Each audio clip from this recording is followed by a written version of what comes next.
Bismillahirrahmanirrahim. Assalamualaikum warahmatullahi wabarakatuh. Selamat sore teman-teman semuanya. Perkenalkan, nama saya Yuda Tirtadani, mahasiswa program studi bioteknologi dengan NIM 2311201036.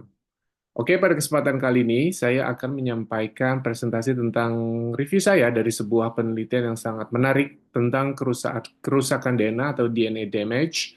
Nah, paper yang akan saya bahas ini berjudul DNA Damage Alters Binding Conformations of E. coli Single-Stranded DNA Binding Protein atau dampak kerusakan DNA terhadap peningkatan protein ECSSB. Nah, sekarang tanpa berpanjang kata lagi, kita bahas ya. Oke, dalam penelitian ini kita akan fokus pada respon protein pengikat DNA untai tunggal atau SSB terhadap kerusakan DNA. Nah, SSB berperan penting dalam menjaga stabilitas genom melalui perannya dalam replikasi dan perbaikan DNA. Namun, bagaimana protein ini beradaptasi terhadap kerusakan seperti yang disebabkan oleh mutasi atau stres lingkungan, masih memerlukan pemahaman yang lebih dalam.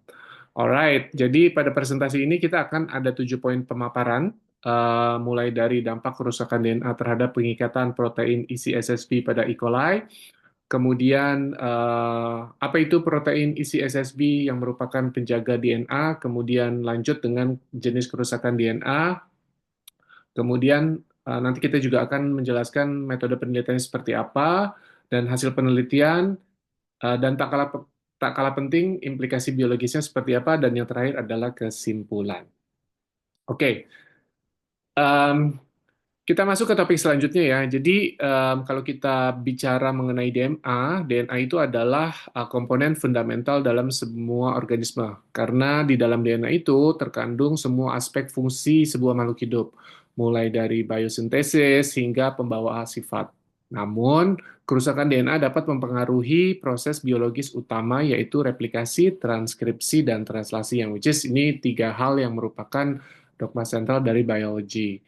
Nah, kerusakan DNA dapat mempengaruhi fungsi dari sebuah protein penting di dalam sel. Dalam hal ini, kita akan bahas satu protein, yaitu protein isi SSB yang secara spesifik akan dipaparkan dalam presentasi ini. Ya, nah isi SSB ini adalah sebuah protein yang memiliki peran krusial dalam proses replikasi dan perbaikan DNA pada spesies organisme Escherichia coli, ya. Nah, mari kita mulai dengan melihat lebih dekat apa sih yang terjadi ketika DNA mengalami kerusakan. Oke.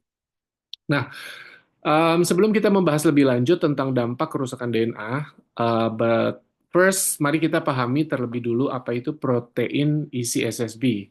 Jadi, isi SSB itu adalah singkatan dari Escherichia coli, Single Stranded DNA Binding Protein. Panjang ya. Nah, protein ini memiliki peran yang sangat penting dalam menjaga stabilitas genom sel.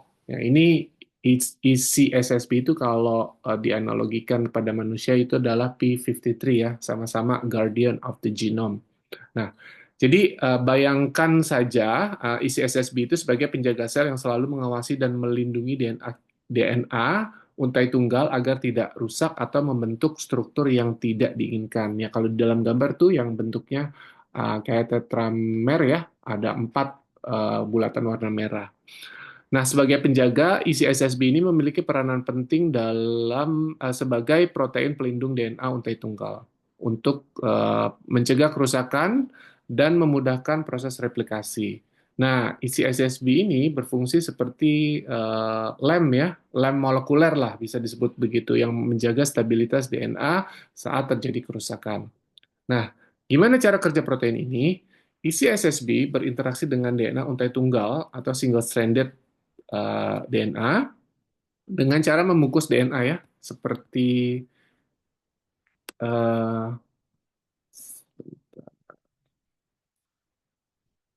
seperti yang terlihat uh,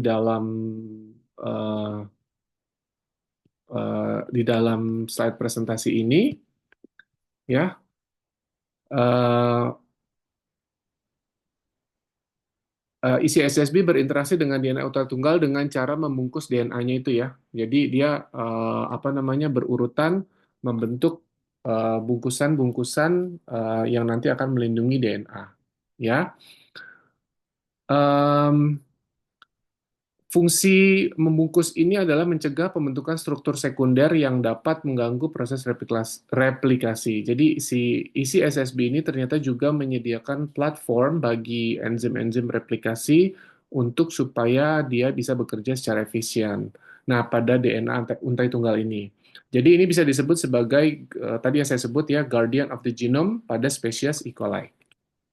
Oke, nah dalam penelitian ini para peneliti itu memfokuskan perhatian mereka pada dua jenis kerusakan DNA yang umum, yaitu situs abasic dan penghubung non-DNA, ya, atau non-DNA linker. Ya, situs abasic ini apa? Situs abasic ini adalah kondisi di mana salah satu basa nitrogen pada DNA-nya hilang. Jadi kalau kita bikin analogi, itu seperti ada satu huruf yang hilang pada kata baca gitu ya, bisa BAC aja atau BCA aja gitu ya. Jadi kan itu nanti memiliki arti yang berbeda. Nah, sedangkan untuk penghubung non DNA merupakan molekul yang tertanam pada untai DNA tersebut. Jadi penghubung non DNA atau non DNA linker terjadi ketika molekul asing tuh ada yang nempel pada DNA tersebut yang dapat mengganggu struktur DNA.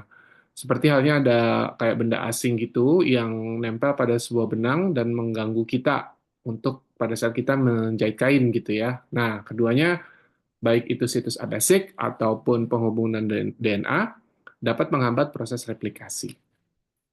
Oke, untuk mempelajari bagaimana kerusakan DNA mempengaruhi pengikatan isi SWSB, para peneliti dalam jurnal ini menggunakan berbagai teknik biofisika. Jadi mereka mengukur afinitas pengikatan protein terhadap DNA yang rusak, kemudian mengamati perubahan konformasi protein menggunakan spektroskopi fluoresensi. Nah, yang pada akhirnya data yang didapat itu kemudian dianalisis dan divisualisasikan untuk mendapatkan gambaran yang lebih precise. Nah, penelitian ini menggunakan pendekatan Atomic Force Microscopy Approach atau AFM untuk mengamati gimana sih protein SSB ini bisa berinteraksi dengan DNA yang mengalami kerusakan. Nah, sampel DNA yang digunakan memiliki modifikasi spesifik, yaitu seperti adanya situs apurinik atau apirimidinik atau AP atau dan spacer non-DNA. Nah, parameter utama yang dianalisis itu mencakup afinitas tadi ya, afinitas pengikatan, volume protein per molekul DNA, serta perubahan konformasi protein. Nah, teknik ini sebenarnya bisa memungkinkan pengamatan yang lebih detail pada tingkat molekuler untuk memahami efek spesifik kerusakan DNA terhadap perilaku si single-stranded binding protein tadi. Ya. Nah, em, dari hasil penelitian yang dilakukan itu menunjukkan bahwa tingkat kerusakan DNA mempengaruhi perilaku pengikatan SSB. Nah, pada kerusakan tunggal seperti pada situs AP, afinitas pengikatan itu tidak banyak berubah. Namun jika kerusakan tersebut bersifatnya ganda, seperti ada di dua situs AP atau spacer non DNA, maka afinitas pengikatan dalam mode 65 NT atau nukleotide ya itu berkurang. Sebaliknya mode 35 nukleotide tetap dipertahankan. Nah, hal ini tuh menunjukkan kemampuan adaptasinya si SSP untuk mengatasi berbagai jenis kerusakan yang penting untuk memastikan proses replikasi dan perbaikan DNA berjalan dengan baik gitu. Nah, implikasi biologisnya apa? Penemuan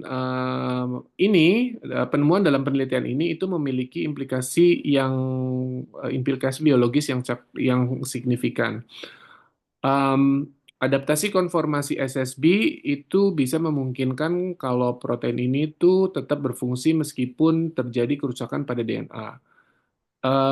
Ini merupakan hal yang penting dalam menjaga kelangsungan hidup dari sel tersebut, terutama ketika DNA rusak akibat faktor lingkungan atau adanya mutasi.